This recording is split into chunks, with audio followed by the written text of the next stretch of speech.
నమస్తే అండి. నేను doctor Chakradhar Reddy, consultant physician, city neuro centre, Miyapur. వర్షాకాలం స్టార్ట్ అయింది. సో, ఫీవర్ సీజన్ స్టార్ట్ అయింది. సో, ముఖ్యంగా ఈ కాలంలో వర్షాకాలంలో జ్వరాలనేది చాలా కామన్‌గా వస్తాయి. సో, ఏ రకమైన జ్వరాలు రావచ్చు. ముఖ్యంగా వైరల్ జ్వరాలు ఎక్కువ వచ్చే అవకాశం, శ్వాసకు సంబంధించిన జ్వరాలు ఎక్కువ వచ్చే అవకాశం ఉంటుంది. సో, వైరల్ జ్వరాల్లో మనం ఈరోజు ఒక దాని గురించి మాట్లాడుకుందాం. అదే డెంగ్యూ గురించి మాట్లాడుకుందాం. సో, ఈ వర్షాకాలంలో దోమలు ఎక్కువైతాయి. ఏడిస్ ఈజిప్టి అనే మస్కిటో కుట్టడం వల్ల డెంగ్యూ అనేది వ్యాప్తి చెందుతుంది. సో, ముందు డెంగ్యూ గురించి మాట్లాడుకుందాం. దాని ప్రివెన్షన్ ఎట్లా చేసుకొని చూద్దాం. సో, డెంగ్యూ దోమలు కుట్టడం వల్ల వ్యాప్తి చెందుతుంది. సో, దోమల్ని మనం అరకట్టగలిగితే సో డెంగ్యూ అనేది రాకుండా ఉంటుంది. సో, మస్కిటో నెట్స్ వాడడం కానీ, చుట్టుపక్కల ఎక్కడైనా నీరు చేరుకుంటే ఆ నీరుని క్లీన్ చేసుకొని శుభ్రంగా చేసుకోవడం కానీ, నీరు స్టాగ్నెంట్గా లేకుండా చేసుకోవడము. సో, ఈవినింగ్స్ అయిన తర్వాత మెష్ చేసేసుకోవడము. సో, ఇవన్నీ చేస్తే కొంచెం దోమల్ని అరికట్టచ్చు, దోమ కాటుకి గురి కాకుండా ఉండొచ్చు అండ్ డెంగ్యూని కొంతవరకు నివారించవచ్చు. సో, ఇప్పుడు డెంగ్యూ లక్షణాల గురించి మాట్లాడుకుందాం. సో, డెంగ్యూలో మెయిన్ లక్షణాలు జ్వరం ఎక్కువ ఉండము. 102, 103 వరకు, 104 వరకు కూడా జ్వరం వెళ్ళొచ్చు. ఒళ్ళు నొప్పులు ఉండడము, తీవ్రమైన ఒళ్ళు నొప్పులు ఉంటాయి అండ్ జాయింట్ పెయిన్స్ ఉండడము, కనుగుడ్డలు వెనకల నొప్పి రావడము, బ్యాక్ పెయిన్ రావడము, తీవ్రంగా అలసట ఉండడము, ఇవన్నీ డెంగ్యూ లక్షణాలు. కొంతమందిలో ర్యాషెస్ కూడా చూస్తాము. ఎర్రటి మచ్చలు ఒళ్ళంతా రావడం కూడా డెంగ్యూ ఒక లక్షణం. ఓకే. సో, డెంగ్యూ లక్షణాలు వచ్చిన తర్వాత ఏం చేయాలి? సో, డెంగ్యూ అనేది వైరల్ ఫీవర్. ఓకే. సో, దోమ కట్టు దగ్గర ఒకరి దగ్గర నుంచి ఒకరికి స్ప్రెడ్ అవుతుంది. సో, వచ్చిన తర్వాత మెయిన్గా ఫస్ట్ ఈ సిమ్టమ్స్ ఎప్పుడు వచ్చినా కానీ వెంటనే డాక్టర్ని సంప్రదించాలి. సో, డెంగ్యూ అని నిర్ధారణ అయిన తర్వాత దాని లక్షణాలు ఇంకా ఎన్ని రోజుల వరకు ఉంటాయంటే, యూజువల్గా డెంగ్యూ జ్వరంలో జ్వరం అనేది ఒక 4-5 రోజుల వరకు ఉండే అవకాశం ఉంటుంది.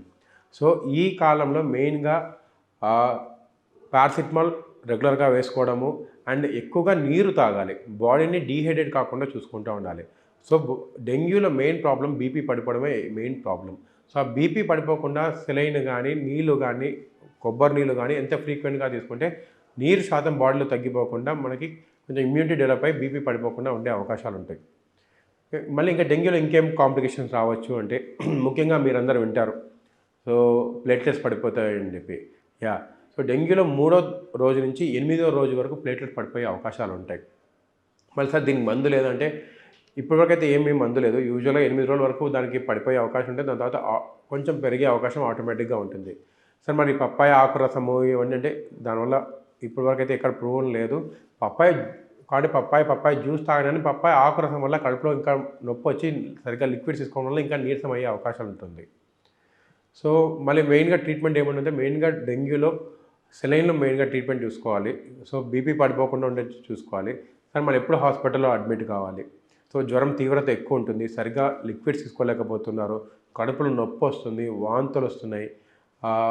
సో, మోషన్లో కానీ, గమ్స్లో కానీ, మూత్రంలో కానీ రక్తం ఏమైనా వస్తుంది. సో, ఇవన్నీ లక్షణాలు ఎప్పుడు మీరు హాస్పిటల్లో అడ్మిట్ కావడానికి. సార్ మరి డెంగ్యూ ప్రాణాంతకమైన వ్యాధి అంటే డెంగ్యూ డెఫినెట్గా ప్రాణాంతకమైన వ్యాధియే. సో, కానీ సరైన టైంలో సరైన ట్రీట్మెంట్ తీసుకుంటే ఆ తీవ్రతను మనం తగ్గించుకోగలిగిన వాళ్ళం అయ్యగలుగుతాం. సో, డెంగ్యూలో చెప్పిన ఇందాక కాంప్లికేషన్స్లో మెయిన్గా బీపీ ఒకటి చూసుకోవాలి. బీపీకి మెయిన్ ట్రీట్మెంట్ సెలైన్ అని చెప్పాను. సో, సెలైన్ లిక్విడ్స్ ఎక్కువ తీసుకోవడం. సెకండ్ థింగ్ ప్లేట్లెట్స్ పడిపోవడము. ఓకే. మరీ ప్లేట్లెట్స్ ఎక్కువ పడిపోతున్నాయి అంటే రక్త కణాలు పడిపోయి దాని రక్త కణాలు ఎక్కించుకోవాల్సిన అవసరం రావచ్చు కొంతమందికి. అండ్ ఇంకా కొంతమందికి కడుపులో నీరు చేరడం కానీ, కడుపులో నొప్పి రావడం కానీ, వాంతులు రావడం కానీ, గాల్ బ్లాడర్ వాపు రావడం కానీ కొంతమందికి చూస్తాము. ఆ టైంలో కూడా సెలైన్ మంచిగా పెట్టుకొని కొంచెం కడుపుని ఖాళీగా పెట్టుకొని లిక్విడ్స్ తీసుకుంటే అప్పుడు ఇంప్రూవ్ అయ్యే అవకాశాలు ఉంటాయి. ఇంకా చాలా తక్కువ మందిలో కొంచెం లివర్ బాగా డ్యామేజ్ కావడం కానీ, గుండెకి సంబంధించిన ప్రాబ్లం రావడం కానీ, బ్రెయిన్కి సంబంధించిన ప్రాబ్లం రావడం కానీ చాలా తక్కువ మందిలో చూస్తాము. కానీ ఇవి దృష్టిలో పెట్టుకోవాల్సిన అవసరం ఉంటుంది. సో, మెయిన్ నేను చెప్పాల్సింది ఏంటంటే డెంగ్యూ ఫస్ట్ నివారిద్దాము. దోమల్ని అరికట్టి. సో, ఒకవేళ వచ్చింది అనుకుంటే నీళ్ళు ఎక్కువ తీసుకుంటా ఉండండి. ఈ లక్షణాలు ఏవైతే జ్వరం కానీ, ఒళ్ళు నొప్పులు కానీ, తీవ్రమైన ఒళ్ళు నొప్పులు కానీ, బాడీ పెయిన్స్, జాయింట్ పెయిన్స్ ఏమున్నా కానీ సో వెంటనే డాక్టర్ని సంప్రదించండి అండ్ డాక్టర్ సూచన మేరకు ట్రీట్మెంట్ వాడండి అండ్ మెయిన్గా హైడ్రేషన్ మెయింటైన్ చేసుకోండి. Thank you.